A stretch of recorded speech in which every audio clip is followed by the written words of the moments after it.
Hello friends, இன்னைக்கு நம்ம cook with குட்டி இல்லைங்க ஒரு வித்தியாசமான தோசை ரெசிபி தான் பார்க்க போறோங்க. நம்ம எப்போ நம்ம வீட்டில் இருக்க தோசை மாவுலேயே ஒரு சூப்பர் ஸ்பெஷல் இன்க்ரீடியன்ட் சேர்த்த போறோங்க. அதை சேர்த்து தான் இந்த நம்ம தோசை மாவு ஸ்பெஷல் தோசையாக மாற்ற போறோங்க. அது எப்படி செய்யுதுன்னு வாங்க பார்க்கலாங்க. ஒரு 6லேருந்து 8 பூண்டு எடுத்துருக்கோங்க. 6லேருந்து நீங்கள் எவ்வளோ காரம் உங்களுக்கு தேவையோ அந்த அளவுக்கு மிளகா எடுத்துக்கோங்க. நான் வரமிளகா விதையை எடுத்துட்டு சேர்த்துருக்கேங்க. ஒரு 1/2 ஸ்பூன் ஜீரகம் சேர்த்துருக்கேங்க. இந்த மாதிரி விதையை நல்லா எடுத்துட்டு சேர்த்துட்டிங்கன்னா நமக்கு வந்து அது ஈஸியாக அரைப்பட்டு வந்துருங்க. அதுக்காக தான் விதையோடு போட்டு அரைச்சாலும் ஒன்றும் பிரச்சனை இல்லைங்க. இப்போ 5 தக்காளி எடுத்து நான் அது கூட சேர்த்துக்கிறேங்க. பச்சை தக்காளி, பச்சை பூண்டு, அதே மாதிரி மிளகாவும் சுடு தண்ணியெலாம் எதுலேயும் ஊற வைக்கலைங்க. அப்படியே எல்லாம் ராவாக தான் சேர்த்துக்கிறோங்க. இப்போ இது கூட வந்து கல்லுப்பு கொஞ்சம் சேர்த்துங்க. இதை நல்லா ஸ்மூத் பேட்டராக அரைச்சிக்க போகிறோங்க. ஸ்மூத் பேஸ்ட்டாக அரைச்சிக்க போகிறோங்க.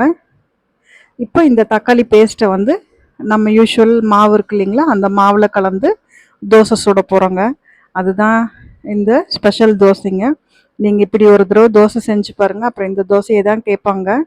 நம்ம வீட்டில் அரைச்ச மாவில் வந்துங்க இந்த மாதிரி அரைச்ச தக்காளி விழுது இருக்கு இல்லைங்களா, அதை வந்து சேர்த்து நல்லா கலந்து விட்டுருங்க. நீங்கள் காஷ்மீரி ரெட் சில்லி போட்டிருந்தீங்கன்னா கலர் வந்து இன்னும் நல்லா வருங்க. ஆனால் அது காரம் மட்டும் போதும்னு சொல்கிறதுக்காக அது போடலைங்க. உங்களுக்கு வந்து கலர்ஃபுல்லாக வேணும்னா, இன்னும் அட்ராக்டிவாக நல்ல டார்க் ரெட் கலரில் வேணும்னா நீங்கள் வரமிளகாக்கு பதிலாக காஷ்மீரி ரெட் சில்லி கூட போட்டு அரைக்கலாங்க. அவ்வளோதான் நம்மளோட ஸ்பெஷல் தோசையோட மாவு பேட்டர் ரெடிங்க. கல் நல்லா சுட வச்சுங்க. இதை கொஞ்சம் நைஸாக ஊற்றிக்கோங்க. கடையில் சுற்றுவாங்க இல்லைங்களா, அது மாதிரி சுற்றிக்கோங்க. இல்லை உங்களால் கரண்டிலேயே நைஸாக சுற்ற முடியும்னா கரண்டிலேயே நைஸாக சுற்றிக்கோங்க. இந்த தோசை வந்து கொஞ்சம் நைஸாக சுற்றினா தான் நல்லாயிருக்குங்க.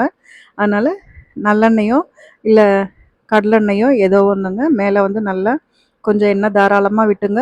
நல்லா முருகணுங்க இது, இல்லைன்னா வதவதன்னு இருக்குங்க. அதனால் நல்லா முருக விட்டு இந்த தோசையை எடுத்திங்கன்னா தொட்டுக்கிறதுக்கு எதுவுமே தேவையில்லைங்க. வெறும் தோசையே சாப்பிடுவாங்க. ஆனால் ஒரே ஒரு கண்டிஷனுங்க, நீங்கள் ஒரு 20 தோசையாதும் சுட்டு தரத்துக்கு ரெடியாக இருக்கணுங்க. ஏன்னா அவ்வளோ டேஸ்ட்டாக இருக்குங்க இந்த தோசை.